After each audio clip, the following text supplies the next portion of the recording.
하나님의 복음의 제사장 직분이라는 제목으로 함께 말씀을 나누기를 원하는데요. 이 제목에서 하고 싶은 말이 있어요. 하나님의 복음을 얘기하고 싶은 거예요, 바울은. 근데 그 하나님의 복음은 누군가에게 전해야지 돼요. 전하지 않고는 이 복음이 전해지지가 않는 거예요. 그러면 그 전하는 사람은 제사장과 같은 그 죽음의 직분을 감당해야 되는 거예요. 지금 이 로마에 편지를 쓰잖아요. 이 로마에 있는 교회 성도들을 말씀으로 든든히 세우고 싶잖아요. 그 직분을 감당할 때는 무슨 심정으로 감당한다는 거예요? 제사장의 심정으로. 이 직분을 누가 주셨다는 거예요? 하나님께서 주셨다는 거예요. 무엇을 위해서 주셨다는 거예요? 하나님의 복음을 증거하라고 주셨다는 거예요. 그것을 아는 바울은 로마서를 쓰면서 내가 너에게 이 편지를 쓰는 이유는 너희도 잘 알고 있지만 내가 너희 이방인들, 너희 로마에 있는 성도들을 하나님 앞에서 잘 세우기 위함이야. 그 이야기라는 거예요. 로마서는 1장부터 16장까지 있어요. 1장부터 11장까지는요. 복음이 무엇인지, 하나님의 복음에 제사장의 직분을 감당한다는데 하나님의 복음이 뭔가 그 말씀을 1장부터 11장까지 해줘요. 한번 잠깐 기억해 볼까요? 1장 1절 보니까요. 예수 그리스도의 종, 자기가 누구의 종이냐면 예수, 나를 구원하신 그 왕 대신 예수 그리스도의 종이래요. 근데 자기가 부름을 받았대요. 왜요? 왜 부름 받았대요? 하나님의 복음을 위하여. 하나님의 복음을 위하여 제사장 직분을 받아서 내가 너희에게 지금 편지하는 것처럼 똑같이 처음부터 지금 그 마음이 변함이 없어. 내가 하나님의 복음을 위하여 택정함을 받았다는 거야. 근데 이 복음은 어느 날 갑자기 생겨서 바울 너 이거 좀 로마에 있는 사람들에게 전해. 이런 복음이 아니라는 거예요. 이 복음은 언제부터 시작한 복음이에요? 영원의 시간부터. 영원의 시간부터 생긴 복음. 영원의 시간에서 영원의 시간까지. 그래서 이 땅이 시작될 때부터 하나님께서 세상을 창조하시고 좋았더라 내가 너희를 사랑해. 하나님이 창조하시고 예배드리면서 너희도 나에게 예배드릴 수 있겠니? 그렇게 하셨던 그게 복음의 시작이에요. 창세기부터 모든 구약의 모든 선지자들의 내용인데 그 내용은 바로 그의 아들에 관한 거예요. 그의 아들. 그렇다면 이 복음이 뭐예요? 하나님의 의가 나타나서. 복음은 좋은 소식, 굿뉴스, 유앙겔리온, 복된 소식. 뭐가 복이에요? 우리가 죽을 수밖에 없는데 하나님께서 우리를 살리셨다는 거예요. 그래서 하나님의 나라로 영접하셨다는 거예요. 영접하실 뿐만 아니라 그 하나님이 우리의 아빠 아버지가 되셔서 그 아들에게 하나님의 나라를 상속해 주셨다는 거예요. 근데 그 하나님의 나라는 거룩한 자들만 와요. 왜요? 그 나라는 누구 나라니까? 하나님 나라니까. 거룩한 백성들만 오는 거예요. 그런데 문제는 뭐예요? 하나님이 사랑하시는 그 자녀들이 죄인이라는 거예요. 그래서 그 죄인, 그 자녀들을 거룩하게 의롭게 하셔서 오게 하시려고 누구를 죽이셨다는 거예요? 예수 그리스도를 죽이셨다. 이게 복음이에요. 그거는 영원불변한 복음이에요. 그래서 하나님의 의가 나타났어요. 우리가 무엇을 잘해서 의롭게 되는 것이 아니라 하나님의 의, 예수 그리스도, 그 예수의 믿음으로 순종함으로 십자가에 죽으셔서 부활하시고 승천하시고 하나님 우편에서 계시다가 다시 우리에게 오셔서 재림주로, 심판주로, 구원주로 우리를 천국에까지 이끌어 주실 그 예수 그리스도를 믿은 그 믿음 안에서, 이 믿음은요 모든 자에게 주시는 구원의 복된 소식이에요. 이 복음은 누구에게는 이런 복음, 누구에게는 저런 복음, 차별이 없어요. 모두에게 주시는 이 복음, 바로 그게 하나님의 능력, 예수 그리스도로 말미암은 구원의 복된 소식이라는 거예요. 그렇다면 1장부터 11장까지 그 복음이 무엇인가에 대해서, 그리고 그 복음을 누가 받았나, 누가 누리나, 누구를 위해서 주셨나, 우리를 위해서, 죄인들을 위해서 주셨다는 걸 아는 사람들이 하나님께 감사로 나아가는 거야. 그 감사로 나아가는 게 영적 예배, 영적 예배. 그럼 그 예배를 통해서 그게 예배가 딱 한 번 예배 나왔다 이게 아니고요. 12장, 13장, 14장, 15장 우리가 지금 계속 보고 있는 말씀을 통해서 하나님께서 하나님의 복음을 받은 자들, 하나님의 복음을 깨달은 자들이 어떻게 살아야 하는지, 어떻게 살아, 복음 따로, 삶 따로는 그거는 복음이 아니에요. 복음이라는 건 내가 아는 대로 사는 거예요. 그 사는 내용이 12장에는 뭐라고 돼 있어요? 내가 변하는 거예요. 세상에서는 어느 누구도 변화를 일으킬 수 있는 능력은 아무도 없어요. 잠깐 돈 버는 것 때문에, 잠깐 저 애인 만나서 결혼하고 싶은 것 때문에, 저 상사한테 잘 보이, 잠깐은 할 수 있어요. 하지만 우리를 근본적인 죄에서부터 완전히 건지는 내용, 우리가 완전히 심령이 나만을 위해서 살았던 사람이 변해서 내가 옆에 있는 사람의 유익을 위해서, 남의 유익을 위해서, 교회를 위해서, 주를 위해서 살 수 있는 사람으로 바꿔준다는 것, 그걸 누가 할 수 있어요? 오직 말씀만이. 예배를 통해서 하나님만이 하실 수 있는 거예요. 그래서 내가 변해요. 그럼 이 세상을 본받지 않아요. 하나님이 뭘 기뻐하시지? 하나님의 선하심과 기뻐하심과 온전하신 뜻이 무엇인지 거기에만 관심을 가져요. 그렇게 되면 13장에서 권세에도 복종하게 돼요. 나와 대치하는 권세. 세상이 대치될 때 그래도 너희 권세 앞에 순종해. 그 권세는 내가 세운 거야. 그 사람이 잘못하면 내가 다스려. 그리고 만약 대치했을 때는 사랑의 원리로만 모든 일들을 결정해. 그렇다면 너희들은 모든 율법을 완성한 것, 이렇게 살 수 있는 거야. 그래서 날마다 거룩하신 그리스도의 옷을 입고 빛의 자녀처럼 사는 거야. 그리고 나서 우리에게 이제 교회 안에 들어왔어요. 주님을 위해서 같이 살아보자고 그래요. 같이 달려가자고 왔어요. 근데 나와 다른 어떠한 사람 2명이 있어도 믿음이 약한 자와 강한 자가 있는 거예요. 연약한 자와 믿음이 강한 자가 만나면 그때 어떻게 해야 되냐. 이거는 구원받고 안 받고의 문제가 아니에요. 이미 벌써 구원 안에 다 들어온 사람들이에요. 믿음을 향해서 가는 사람들. 그런데 살아온 환경이 다르고 믿음의 배경이 다르고 자기의 성향과 모든 상황이 다 다르게 돼요. 이건 다르다는 게 틀린 게 아니에요. 다르다는 거는 받아줄 수 있는 거예요. 이건 죄의 문제가 아니고 멸망의 문제가 아니에요.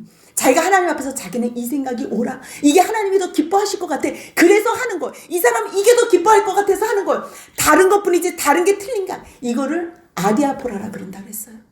구원의 문제가 아니라 이렇게 해도 하나님의 영광, 저렇게 해도 하나님의 영광. 나를 위해서 사는 거는 아무 의미가 없어요. 그렇다면 이거는 의견이 다른 거고 생각이 다른 거기 때문에 비판하지 마. 하나님이 그를 다 받으셨어. 그래서 14장에서는 하나님이 다 받으셨기 때문에 너희가 옆에 있는 형제에게 시험 들게 하지 마. 그 얘기를 해요. 근데 각각 나오면 안 돼. 하나님 각각 나오는 걸 기뻐하시지 않아요. 함께 나오래요. 함께. 사단은 어떻게 해서든지 자꾸만 분리를 시켜요. 그래서 깨트려요. 제일 첫 번째로는요. 가정을, 부부를 깨트려요. 그리고 부모 자식 사이의 관계를 깨트려요. 그런데 성령님이 내가 너를 받았잖아. 그리스도께서 너희를 받으신 것처럼 너희도 서로 받아줘. 받아줘. 너 저 사람 받을 때 힘들어? 네, 힘들어요. 내가 너를 그렇게 받았어. 내가 너를 그렇게 받았어. 그 음성 들을 때에 주님의 사랑을 머릿속으로만 아주 얇은 종이장처럼 뭐 하나님께 나를 용서해 주지 마. 그 하나님은 너무 쉬워. 하나님인데 나 참아줄 수 있지. 하나님이기 때문에 더 힘들어요. 왜 그런지 아세요? 하나님은 죄를 싫어해요. 그분은 거룩하시고 선하신 분이에요. 근데 그분이 죄를 짓고 있는 이 사람을 사랑하시고 견뎌준다고요? 죄를 그렇게나 미워하시는 분이 우리를 사랑하셔서 죄를 몸에 달고 있는 우리를 견뎌내신다고요? 죄가 없어질 때까지 그 고통이, 그 눈물이 얼마나 큰지 너가 조금만 느껴보면, 조금만 너가 느낀다면 내 사랑, 내가 너를 향한 이 큰 사랑을 깨달아 알 거야. 그 얘기예요. 그래서 15장에서 믿음이 강한 자는요, 믿음이 약한 자의 약점을 담당하는 거. 자기를 기쁘게 하는 삶이 아니고 오직 옆에 있는 형제와 이웃의 그들의 기쁨을 위해서, 내 기쁨이 아닌 이웃의 기쁨, 내 유익이 아닌 내 옆에 있는 이웃의 유익을 위해서만 그렇게 선을 이루고 덕을 세우라는 거예요. 왜 그렇게 살아야 돼? 왜? 그리스도께서 그렇게 사셨기 때문에. 가장 영광스러운 거예요. 하나님의 도구로서도 내가 걸림돌이 될 텐데 나를 도구가 아닌 동력자로 함께 하신다고요? 나를 통해서 하시겠다고요? 내가 너에게 능력도 줄게. 내가 너와 함께 할게. 내가 널 꼭 붙잡아 줄게. 견뎌줘. 너 내 아들이야. 너 내가 얼마나 자랑하는 내 아들인 줄 아니? 내가 너를 얼마나 사랑하는, 내가 너를 얼마나 기대하는 내 아들인 줄 아니? 나는 너를 예수와 같이 생각해. 예수와 같이. 우리에게 지금 그런 얘기라는 거. 너무 좋은 길이고 너무 영광의 길이고 참 쉼의 길이고 참 희락과 참 소망과 참 기쁨의 길이기 때문에 그 기쁨을 주신다고. 이 기쁨 안에 내가 호흡할 수 있다고. 그래서 이 길 같이 가자는 거예요. 주님께서 우리에게 뭘 요청하시는 줄 알아요? 예수가 너희를 받아서 하나가 됐잖아. 너희도 서로 받아서 하나가 돼. 그래서 같이 뜻을 같이 해서 한 마음으로 올 때에만 내가 너희를 통해서 영광 받는 거야. 주님은 개개인으로 올 때는 영광 안 받으세요. 여러분들 그렇게 하셔도 돼요. 내가 잘났다고 혼자서 하나님 나 영광.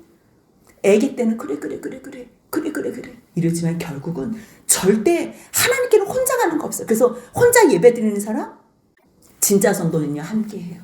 힘들거든. 힘든데 그걸 견뎌내. 왜? 내 사랑하는 영원한 지체구 가족이니까. 근데 사단은 야 뭘 같이 하니? 이 교회 아니면 다른 교회 있고 다른 교회. 야 그냥 혼자 해 혼자. 주님은 혼자 나오지 말래요. 15장 5절에서 뭐라 그래요? 너희로 그리스도 예수를 본받아 서로 뜻이 같게 해서. 뜻이 같아. 하나로. 그 뜻이 같은 게 뭐예요? 6절 같이 있습니다. 한 마음과 한 입으로 하나님 곧 우리 주 예수 그리스도 아버지께 영광을 돌리게 하려 하노라. 한 마음과 한 입. 이 한 마음과 한 입으로 나올 때에만 하나님께서 영광을 받으세요. 하나님 우리를 통해서 영광을 받으시죠. 나 개인, 물론 나를 통해서도 해요.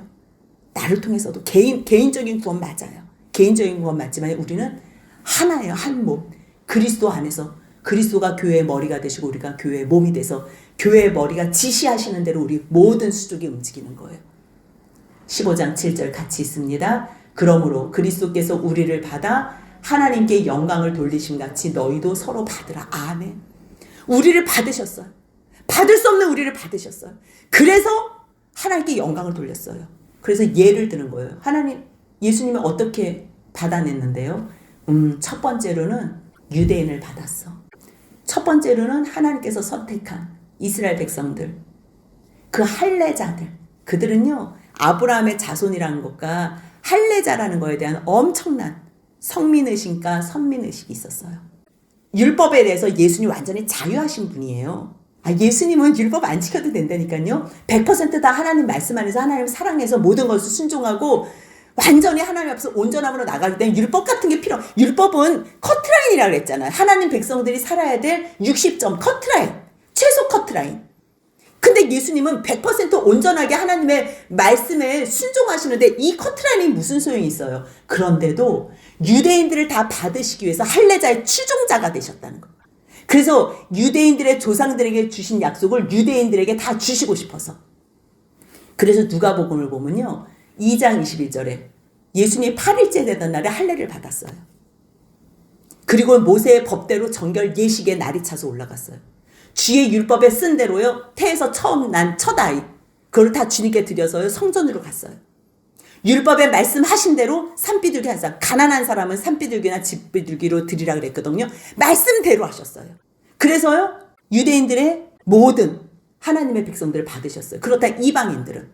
그리스도께서 어떻게 받으셨대요? 15장 9절 같이 있습니다. 이방인들도 그 긍휼하심으로 말미암아 하나님께 영광을 돌리게 하려 하심이라. 기록된 바 그러므로 내가 열방 중에서 주께 감사하고 주의 이름을 찬송하리로다 함과 같은. 내가 열방 중에서 주께 예수님으로 말미암아 그리고 복음 증거로 말미암아 전도와 선교로 말미암아 열방이 다 주님을 찬양하게 되는 때가 온다는 거예요. 주님의 이름 여호와 구원의 이름을 찬양한다는 거예요. 그 말씀을요 시편 18편 49절에서 똑같은 말씀을 해요. 내가 이방 나라들 중에서 주께 감사해. 이방 나라 주의 이름을 찬송해. 이방 나라가 시편 117편 1절에서 똑같은 모든 나라가 이스라엘뿐만 아니라 모든 나라가 여호와 구원의 하나님 찬양해요. 너희 모든 백성들 그를 찬송한대. 그 말씀이 지금 로마서 15장 10절 11절 똑같이 나와요. 열방들아 주의 백성과 함께 즐거워하라. 모든 열방들아 주를 찬양하라. 모든 백성들아 그를 찬송하라. 그 말씀이 신명기 32장 43절에도 너희 민족들아 주의 백성과 함께 즐거워하라. 같은 말씀이 계속 나요. 모든 민족들, 이방인, 우리까지 다 주님을 찬양해요. 로마서 15장 12절 보니까요. 이사야가 말한 것도 또 나와. 이사야. 이새의 뿌리 곧 열방을 다스리기 위하여 일어나시는 이 다윗의 후손 가운데 메시아 그리스도 왕 그가 일어나면 열방이 그에게 소망을 둔다. 예수 그리스도에게 소망을 둔다는 거예요. 이사야 11장 10절 인용한 말씀 같이 한번 읽겠습니다. 그날에 이새의 뿌리에서 한 싹이 나서 만민의 기치로 설 것이요 열방이 그에게로 돌아오리니 그가 거한 곳이 영화로우리라. 예수로 말미암아 그리스도로 말미암아 모든 만민이 그에게 영광을 돌린다는 거예요. 그뿐이에요? 그게 어떻게 이루어졌어요? 지금 나 바울을 통해서 물론 많은 사람들을 통해서 이루어졌지만 하나님께서 첫 번째 유대인 중에서 세우신 선교사가 있는 거예요. 전도자가 있는 거 그게 바울이에요. 물론 첫 이방 전도를 위해서는 베드로를 통해 고넬료를 구원했어요. 고넬료 가정을. 근데 그거는요 부분적인 거고 바울을 주님께서 이방의 사도로 세우셨어요. 그래서 사도행전 13장은요 1차 선교 이방을 구원하기 위해서 그때 주께서 우리에게 명하셨다. 뭐라고요? 내가 너를 이방의 빛으로 삼아서. 사도행전 13장 47절 48절 49절에서 자기를 이방의 빛으로 삼아서 너로 땅끝까지 구원하게 한대. 이방인들이 듣고 이 말을 기뻐해요. 이방인들 유대인들만 구원하는 게 아니라 우리도 구원한다고? 그래서 하나님의 말씀을 찬송. 그래서 결국은요 1차 선교, 2차 선교, 3차 선교까지 다 한 다음에 바울이 감옥에 들어가서 에베소 교회를 향하여 편지 쓰는 거예요. 그때는 어떤 사람이었는지 알아? 너희는 육체로는 이방인이야. 이방인에게는 구원이 없었어. 먼저 유대인에게. 할례 행하지 않았지? 너희들은 그리스도 밖에 있어. 이스라엘 밖에 사람이야. 너희들 약속의 언약하고는 상관이 없어. 외인이야. 세상에 소망도 없어. 하나님도 없어. 아무것도 없어. 전에 멀리 있던 너희가 그런데 이제는 에베소서 2장 13절 그리스도 예수 안에서 그리스도의 피로 가까워졌어. 예수는 우리의 화평이야. 그분이 죽으신 거는 둘로 하나를 만들기. 그 다음에 원수를 하나로 만들기 위해서. 원수가 어떻게 하나가 돼요? 근데 주님의 그 십자가의 사랑이 우리를 원수로 하나를 만든다는 막힌 담을 자기 육체로 허셨다는 거예요. 이 둘이 자기 안에서 한 세 사람. 우리는요 절대 하나님 앞에 혼자 나갈 수 없어요. 한 세 사람으로 나가는 거예요. 예수 안에서. 여러분들 이 말씀을 알지 못하고 우리가 교회를 다닌다, 예수를 믿는다, 하나님을 믿는다 시작도 안 한 거예요. 뭘 하는지도 모르는 거예요. 그래서 결국 뭐 주시려고요? 정말 우리에게 주시고 싶은 것. 소망의 하나님이 진짜 주시고 싶은 건 모든 기쁨. 부분적인 기쁨 아니에요. 모든 것의 기쁨. 그 평강. 그 믿음 안에서 너희들의 모든 부분에서 충만. 성령의 능력으로 소망이 넘치기를 하는 거야. 모든 것에. 지식도 넘치고 선함도 넘치고 모든 것이 다 주 안에서 성령 안에서 스스로 선함이 가득해. 이제 누가 가르쳐주지 않아도 성령께서 내 안에서 무엇이 선한지 아는 거예요. 구원받기 위해서 내 옆에 있는 사람을 어떻게 위해주고 어떻게 살려주고 어떻게 도와주고 어떻게 이끌어줘야 되는지 다 그 지식까지 차고 넘쳐요. 그래서 능히 서로 너희들이 서로 권하지. 이렇게 오늘 합시다. 오늘 저 성도가 조금 어려워지니까 저렇게 합시다. 너희들 서로 권하는 거 나도 알아. 나도 확신해. 근데 내가 너희 다시 생각나고 다시 너희들이 마음 결심하라고. 그래서 이 편지 쓰는 거야. 1장부터 지금 내가 15장 15절까지 그래서 지금 쓰고 있는 거야. 그러면서 내가 이렇게 쓰게 된 이유는 하나님께서 나를 하나님의 복음을 위한 제사장의 직분으로 세우셨거든. 제사장이라는 것은 반드시 하나님과 백성 사이에 중개 역할을 해야 될 필요가 있어. 그 직분을 주셨어. 아론이 거룩해서가 아니라 하나님께서 아론을 세우신 거예요. 이 제사장의 역할을 하는 사람은 백성들의 죄를 하나님 앞에 고해요. 그리고 나서 하나님께서 내가 너희들을 용서한다고 그 용서를 그 의되신 것을 다시 가르쳐주고 선포해요. 그래서 이 제사장은요 하나님의 복음 죽을 수밖에 없는 너희들을 살려주고 구원한다는 거. 이거를 하는 직분이거든요. 근데 그 직분을 바울이 지금 한다는 거예요. 누구를 향해서? 너희 로마에 있는 교회들을 향해서. 이 은혜. 이건 억지로 하거나 나에게 짐을 준 게 아니라 이거는 선물이고 은혜라는 거예요. 16절 같이 있습니다. 이 은혜는 곧 나로 이방을 위하여 그리스도 예수니 일꾼이 되어 하나님의 복음의 제사장 직분을 하게 하사 이방인을 제물로 드리는 것이 성령 안에서 거룩하게 되어 받으실 만하게 하려 하심이라. 아멘.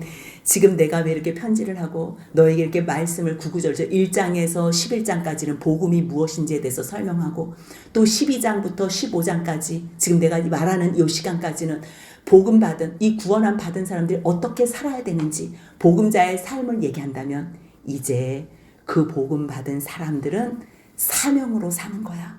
주님께서 주신 직분 아멘으로 감당할 때 이렇게 움직일 수 있는 거야. 그래서 자기의 사명에 대해서 자기의 직분에 대해서 소개해요.